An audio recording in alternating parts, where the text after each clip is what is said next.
Saudara-saudari terkasih dalam Kristus, hari ini Jumat 24 November 2023 merupakan peringatan wajib Santo Andreas Dunglac, imam dan kawan-kawan martir. Bacaan dibawakan oleh Florentina Setio, Mazmur dilantunkan oleh Nikolaus Cipto, dan renungan ditulis oleh Birgita Farida. Selamat menekuni sabda Allah. Marilah mewujudkan kebaikan bersama untuk hidup dalam damai dan sejahtera.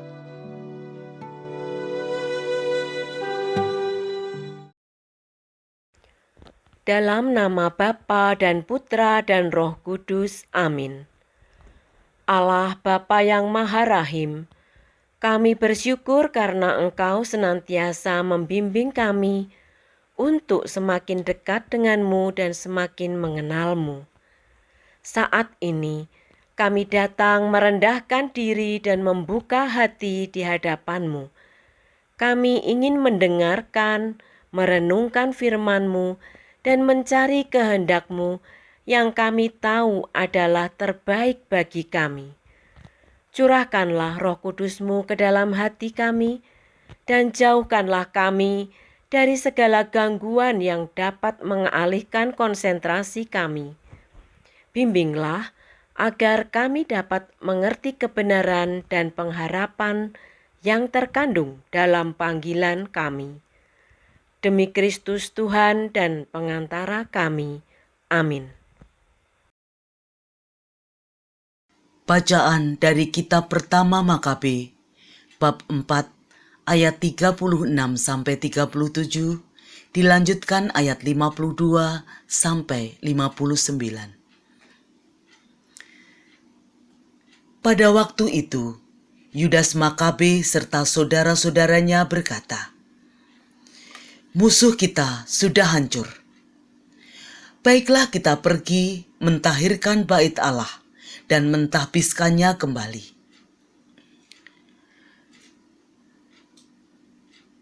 Setelah seluruh bala tentara dihimpun, berangkatlah mereka ke Gunung Sion.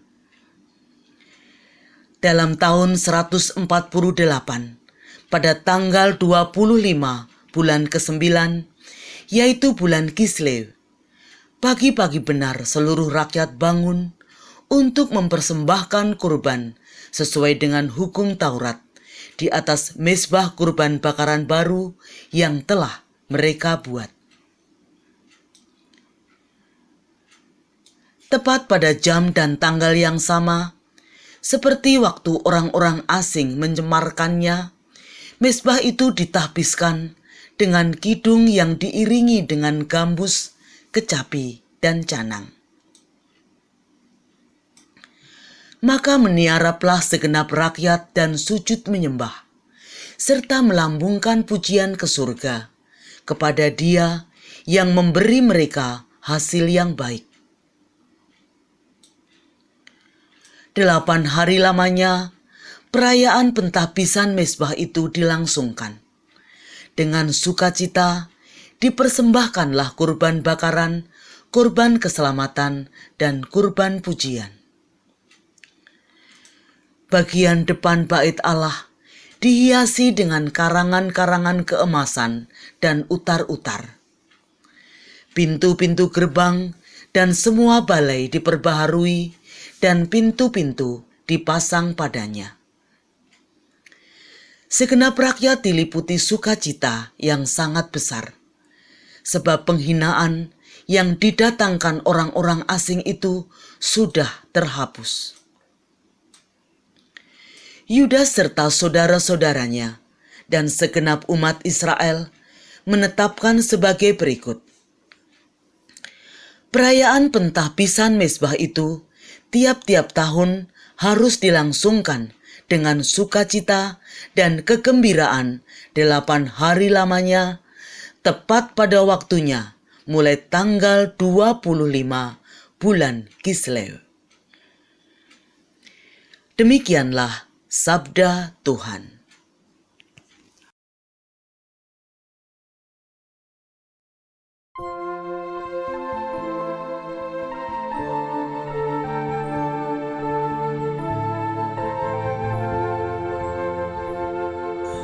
Ya Tuhan, kami memuji nama-Mu yang agung. Terpujilah Engkau, ya Tuhan, Allah Israel, leluhur kami, dari kekal sampai kekal. Ya Tuhan, kami memuji nama-Mu yang agung. Ya Tuhan, milik-Mu-lah kebesaran dan kejayaan, kehormatan, kemasyuran dan keagungan. Ya milik-Mu-lah segala yang ada di langit dan di bumi. Ya Tuhan, milik-Mu-lah kerajaan. Ya Tuhan, kami memuji nama-Mu yang agung. Engkau yang tertinggi melebihi segala-galanya. Dalam tangan-Mu-lah kekuatan dan kejayaan. Dalam tangan-Mu-lah kuasa untuk memperluas dan memperkokoh kerajaan. Ya Tuhan, kami memuji nama-Mu yang agung.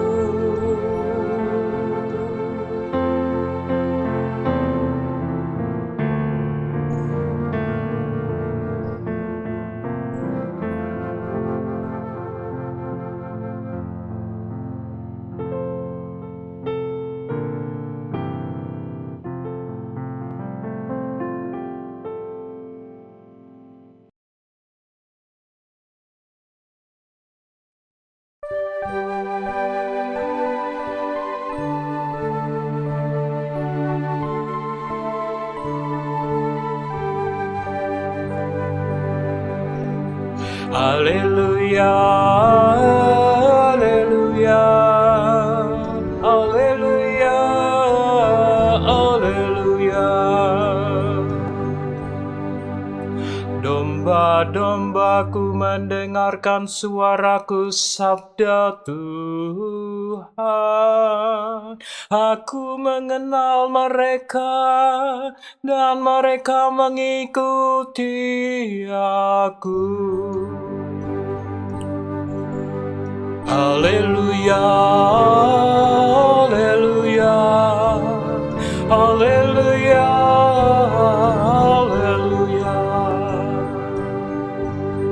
haleluya, haleluya, haleluya, haleluya.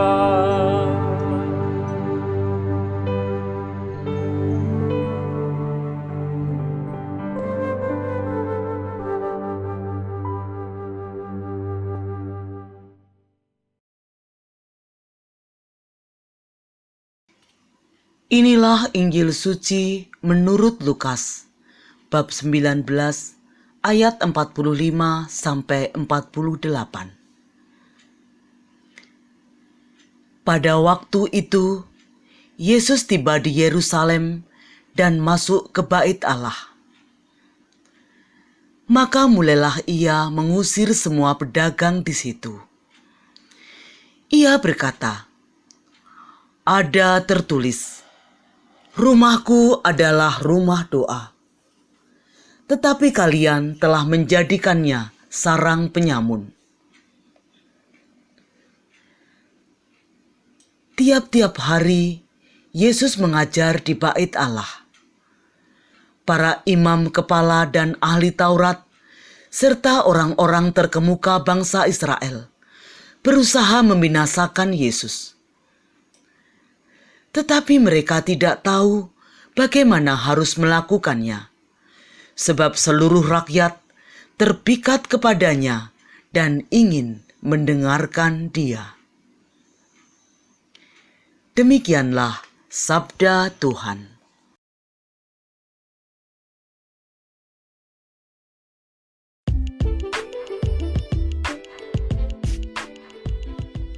Menjaga kesucian bait Allah. Renungan dibawakan oleh Sirila Cahyoyanti.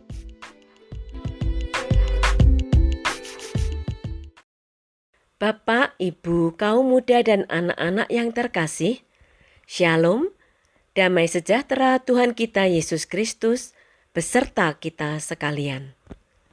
Siapa yang tidak kenal sosok Basuki Cahayapurnama atau yang akrab kita panggil Ahok? Beliau adalah pejabat yang dapat dikatakan cukup kontroversial di tanah air kita ini. Ada kelompok-kelompok yang mendukung, namun tidak sedikit juga kelompok yang menentangnya.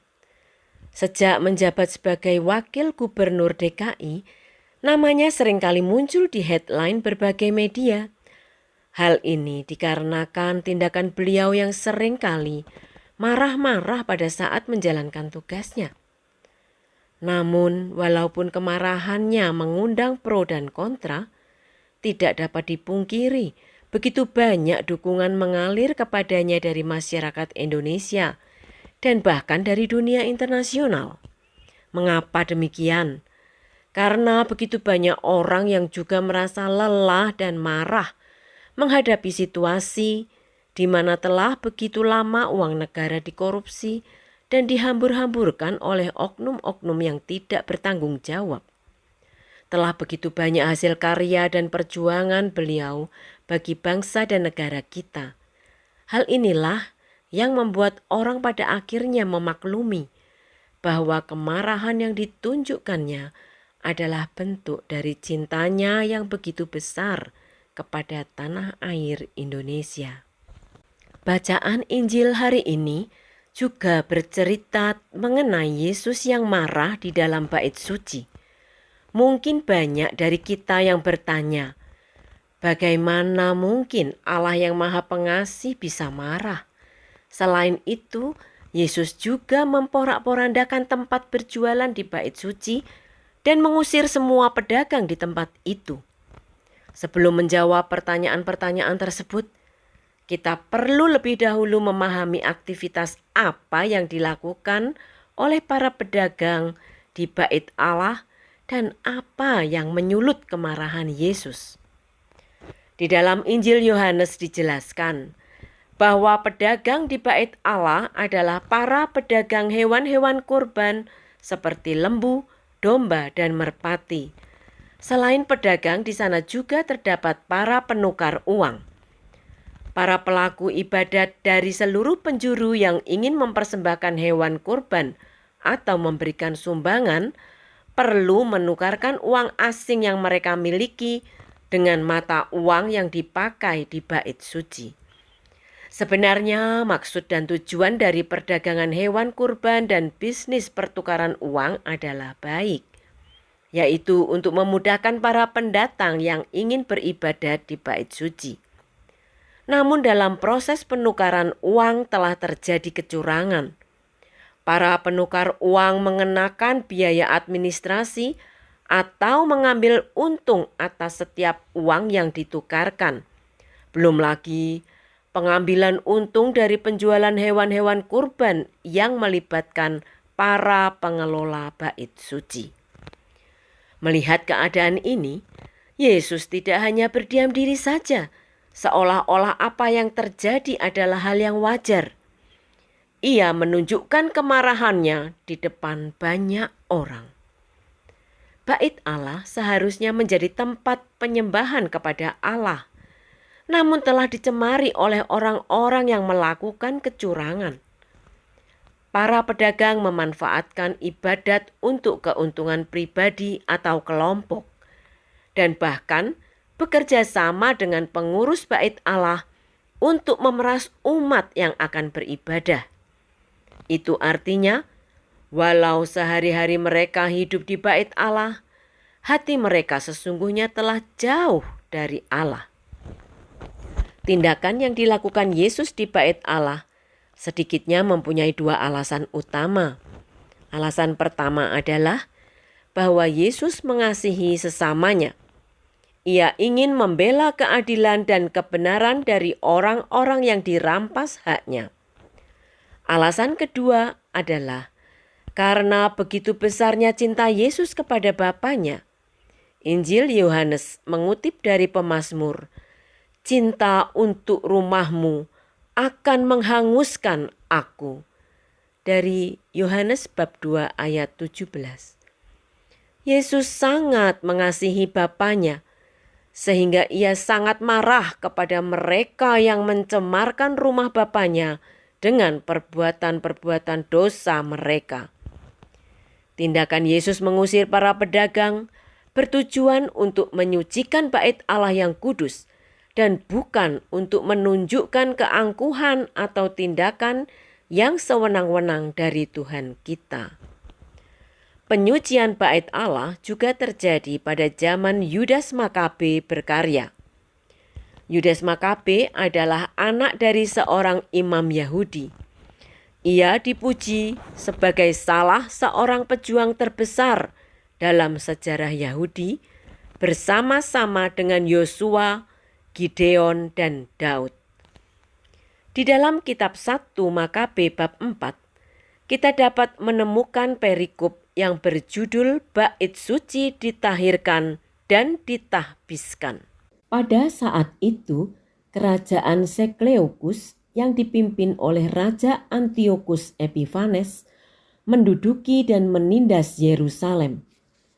Ia mengeluarkan larangan bagi orang-orang Yahudi untuk menjalankan hukum-hukum dan adat istiadat mereka.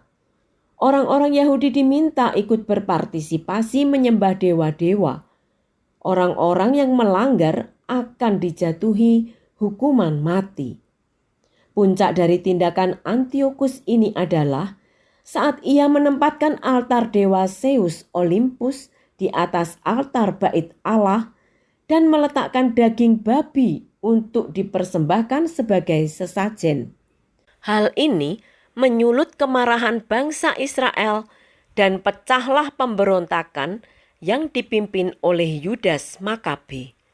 Yudas Makabe memerintahkan untuk menyucikan dan menahbiskan kembali Bait Suci. Diceritakan bahwa pada saat pasukan Makabe menemukan Bait Suci yang telah tercemar, mereka mengoyakkan pakaian mereka, meratap pilu, dan menaburi kepala mereka dengan abu. Mereka lalu sujud dengan muka ke tanah, meniupkan sangkakala dan berseru ke surga. Reaksi emosional mereka ini didasari oleh rasa cinta dan hormat mereka yang begitu besar kepada Allah. Penyucian Bait Allah ini kemudian diperingati sebagai Hari Raya Besar Yahudi yang diberi nama Hari Raya Hanukan. Perayaan ini masih terus dirayakan setiap tahun sampai saat ini selama 8 hari berturut-turut. Setelah kenaikan Yesus ke surga dan peristiwa turunnya Roh Kudus atas para rasul, Bait Suci tidak lagi diartikan hanya sebagai sebuah bangunan fisik. Dalam suratnya kepada jemaat di Korintus, Santo Paulus menuliskan demikian, "Tidak tahukah kamu bahwa kamu sekalian adalah Bait Allah dan bahwa Roh Allah tinggal di dalam kamu?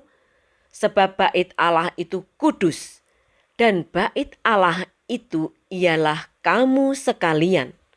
Dari 1 Korintus bab 3 ayat 16 sampai 17.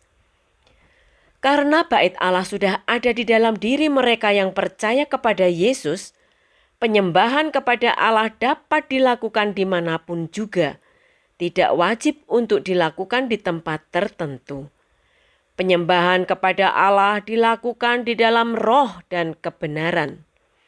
Dari Yohanes bab 4 ayat 23 sampai 24. Belajar dari teladan Yudas Makabe dan Yesus sendiri yang berkobar-kobar dalam cinta mereka kepada Allah. Sebagai pengikut Yesus, kita pun dapat menunjukkan cinta kita kepada Allah dengan terus-menerus menjaga dan menyucikan bait Allah di dalam diri kita, tempat Allah bersemayam. Oleh karena itu, hendaklah kita hidup oleh Roh dan bukan keinginan daging yang dapat mencemarkan kesucian bait Allah.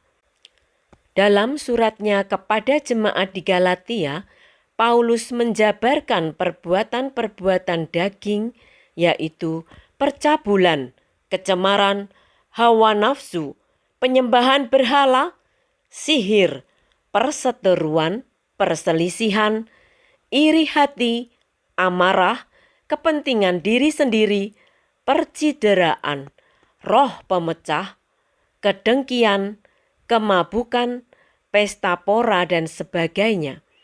Dari Galatia bab 5 ayat 19 sampai 21. Marilah kita terus menjaga kesucian bait Allah dengan menjauhi dan membersihkan diri dari segala dosa, agar kita pantas dan layak menyembah Allah Tritunggal yang Maha Tinggi yang bersemayam dalam diri kita. Berkat Tuhan senantiasa menyertai kita semua. Marilah berdoa. Allah Bapa yang Maha Rahim, Engkau adalah Allah yang Maha Tinggi, yang layak menerima segala pujian, sembah, dan hormat dari kami umat-Mu. Kami bersyukur karena kasih-Mu yang begitu besar. Engkau telah mengaruniakan Roh Kudus untuk tinggal di dalam diri kami, sehingga kami dapat menyembah-Mu dalam roh dan kebenaran. Bimbinglah kami yang lemah ini untuk terus menjaga kesucian bait-Mu di dalam diri kami. Dan berilah kami rahmat, kekuatan untuk menjauhi segala dosa, sehingga hidup kami semakin berkenan di hadapan-Mu. Dengan pengantaraan Kristus Tuhan dan Penyelamat kami, dalam persekutuan dengan Roh Kudus, Allah sepanjang segala masa. Dalam nama Bapa dan Putra dan Roh Kudus. Amin.